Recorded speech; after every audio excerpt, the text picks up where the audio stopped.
Okay, in this video I'm preparing you for a lesson on Prospero's ending in the play, and you're going to consider what's going on in his mind. This is a turning point. It's the moment where he decides whether to get revenge or whether to forgive. And I'm going to show you how to pick up as many clues as possible. Because this is a live lesson, I'm not just going to give you answers, I'm going to ask you questions so you can genuinely think about what you think is going on, and hopefully you'll come up with different answers in the class. So the first thing I noticed is that Ferdinand is observing Prospero closely. This is strange. Your father's in some passion that works him strongly. Why is this behaviour so strange to Ferdinand? After all, Prospero has manipulated him in the past and even imprisoned him, and so we might think that Ferdinand is used to seeing Prospero angry, but actually Ferdinand sees a different kind of passion here. So the first question you've got to look at is what makes this passion different? What is it at the end of the play when Prospero's got all his enemies lined up exactly where he wants them? What is different about his passion to before? Miranda also picks up on this. Never till this day saw I him touched with anger so distempered.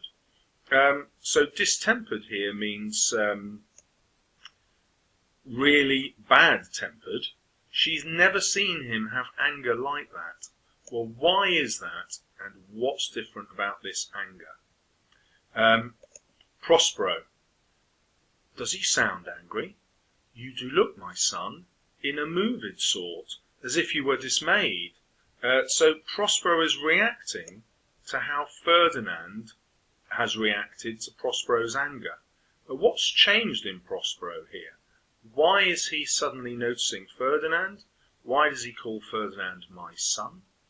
And why is he sensitive to Ferdinand's expressions? You know, if he was so powerfully angry, surely he would be obsessed with his own emotions.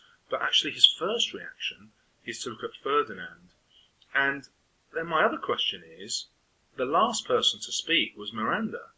Why does he ignore her concern, which is the same as Ferdinand's, but speak to Ferdinand first? It's interesting, isn't it? Be cheerful, sir. Our revels now are ended.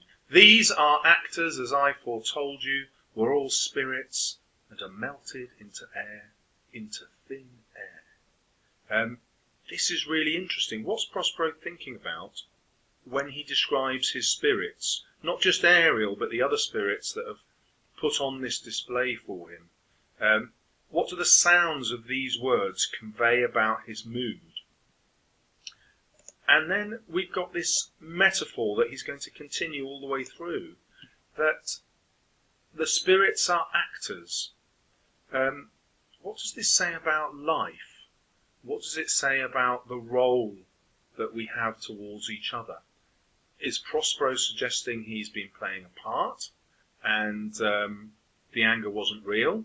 Is he saying that we're all actors in life? We're all playing parts? And if we are actors, are we choosing how to act? Or has someone else, a god for example, written a script for us that we just follow? In other words, is he saying that we all have to follow fate, we can't change our destiny, just like an actor changes their script? Or are we free to improvise like an actor? Really difficult questions to which I don't know the answer, and hopefully you'll come up with some ideas.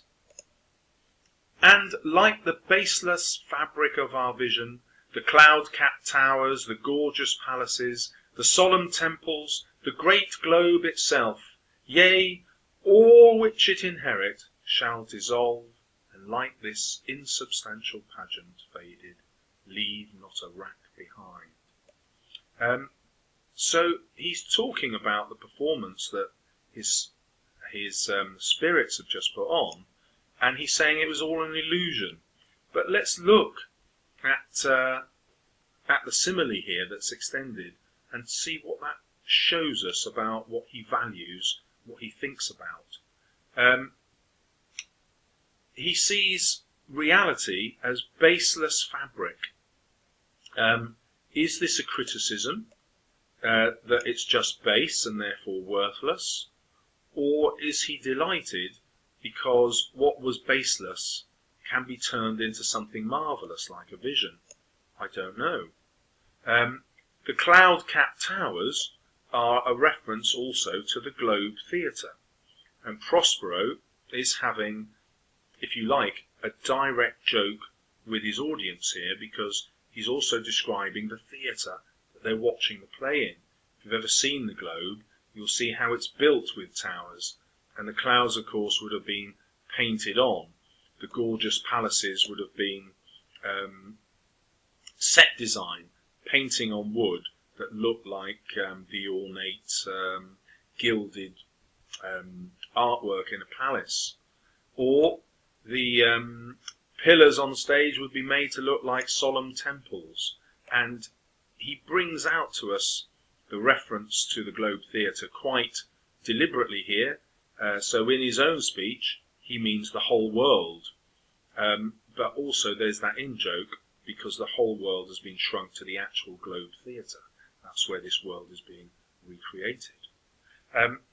But if we take Prospero's words outside of the Globe Theatre to mean this globe is the whole earth, he's saying that the whole earth will dissolve.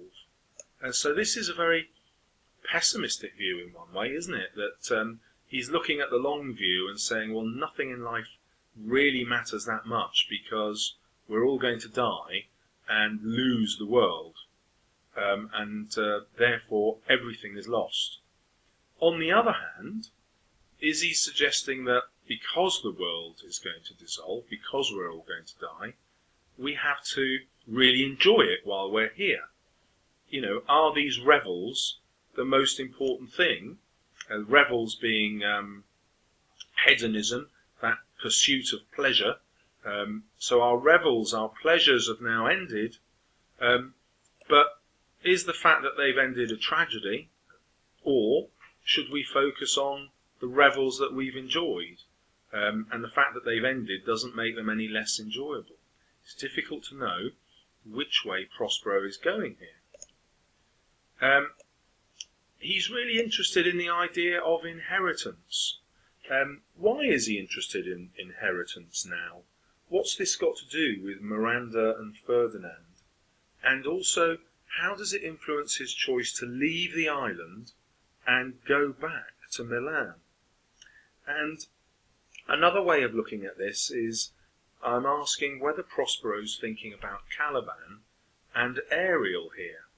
You know, because Caliban's inheritance was the island itself, which he got from his mother Sycorax. Prospero took it from him. Is Prospero now regretting that? Does he? I mean, he gives the island back to Caliban, but of course that happens just because he leaves. However, is part of his leaving a desire to do right by Caliban, to actually give him back his inheritance? Similarly with Ariel, does he feel guilt about how he's treated Ariel? Is he giving Ariel back his or her inheritance? Let's look at the words that he uses here to describe life. So at the end of the play, at the end of life, or at the end of the revels, it will leave not a rack behind, so not a trace. But a different spelling of rack, but the same sound, so a homophone, is the rack that was used to torture people. You've heard about people being tortured on the rack, where they're tied down and stretched so that their ligaments and sinews snap, and ultimately arms and legs could be ripped off if the torturer really wanted to kill you. So what's he saying about life here? Does he suggest that life has been full of pain? Or is he saying that whatever pains we've had in life, actually, they're insubstantial compared to the revels, the enjoyment, and we shouldn't focus on the pains and just ignore them? I don't know. We are such stuff as dreams are made on. stuff is an interesting word here, isn't it? On the one hand, it means we're inconsequential, we're nothing special. But on the other hand, when it's with such, it suggests that we're such important stuff. And which way is he going here? Is he saying that human beings don't matter because their lives are so short? Is he saying that actually human beings matter because that's all there is?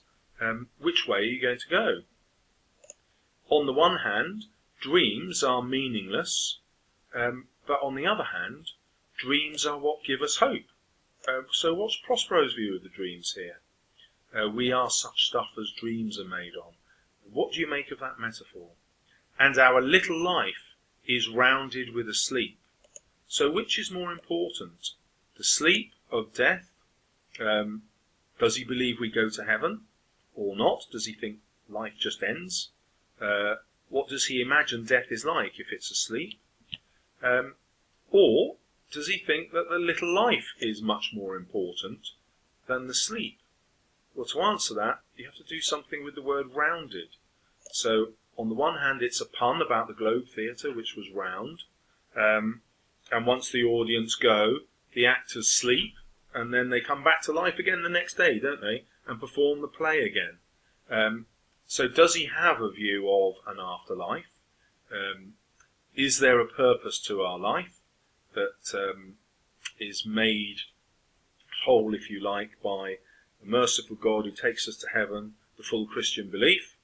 Or is our little life all there is, and therefore everything we value has to be crammed into now while we're living, because there's no afterlife, there's just the sleep? What do you think? Which way is Prospero going? Sir, I am vexed. Bear with my weakness. My brain is troubled. So, what is it about these thoughts that Prospero's been having about the purpose of life? What is it that's troubling him here? Now, there's something else interesting going on. This is Shakespeare's last play. It's the last play, and he knew it was going to be his last play as well. Lots of scholars think that he wrote parts of other plays, but this was his retirement. And many scholars also think that Shakespeare played Prospero. And so when Prospero is saying goodbye, Shakespeare is saying goodbye using the same words. And I always like that interpretation, because I then think, well, why would Shakespeare's brain be troubled now, giving up at the height of his powers in terms of producing these great successful plays? Why would he be troubled about stopping that? Be not disturbed with my infirmity. If you be pleased, retire into my cell, and there repose. A turn or two I'll walk to still my beating mind.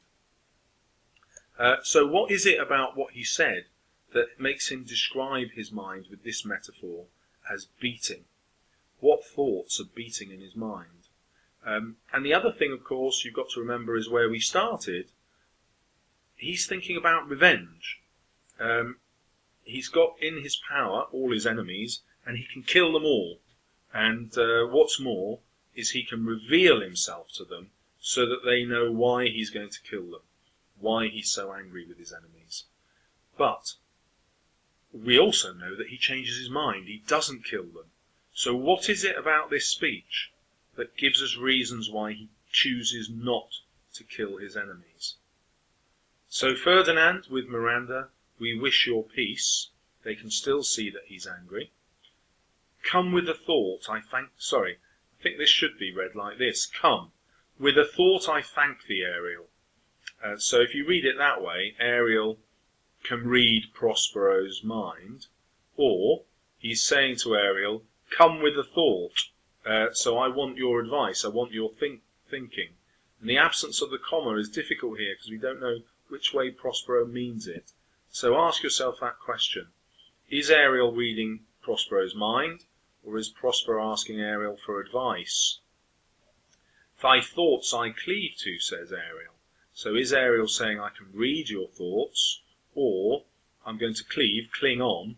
I'll cling on to your thoughts once you've revealed them to me. Which way round is it? What's thy pleasure? What is going to make you happiest?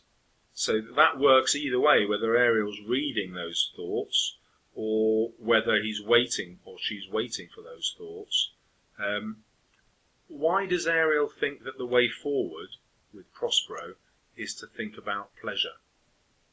Prospero says, Spirit, we must prepare to meet Caliban. Suddenly, Prospero is calling Ariel a part of him, if you like, we. Why does Prospero want Ariel there to meet with Caliban? Is Ariel there to advise Prospero? Or simply to help Prospero punish Caliban? What's the relationship? I, my commander, when I presented Ceres, I thought to have told thee of it, but I feared lest I might anger thee. So Ariel seems to know Prospero best, and didn't warn Prospero that Caliban was planning to have him killed using Stefano and Trinculo. And Ariel's reason for not telling Prospero is that Prospero would have become angered. What did he fear that Prospero was going to do? And then our final question is, why doesn't Prospero do that? Why doesn't Prospero give in to his anger and punish Caliban, at least with torture? Why not? When he released Ariel, he made sure that Ariel did as much service to Prospero, those 12 years' service, that Ariel had spent in the tree. Surely that Prospero would have said to Caliban, well, you planned to kill me, so my just punishment is to kill you. But he does none of that. What's changed? So there you go. A real insight, I hope, if you've been thinking into what's going on in Prospero's mind, and hopefully I've shown you that there isn't a right answer. It really depends on how you see his character based on the words in front of you. So I look forward to seeing what you come up with. Back everything up with quotations, because otherwise your opinions won't count for anything. I'm really sorry to miss your lesson, and I look forward to seeing what you come up with.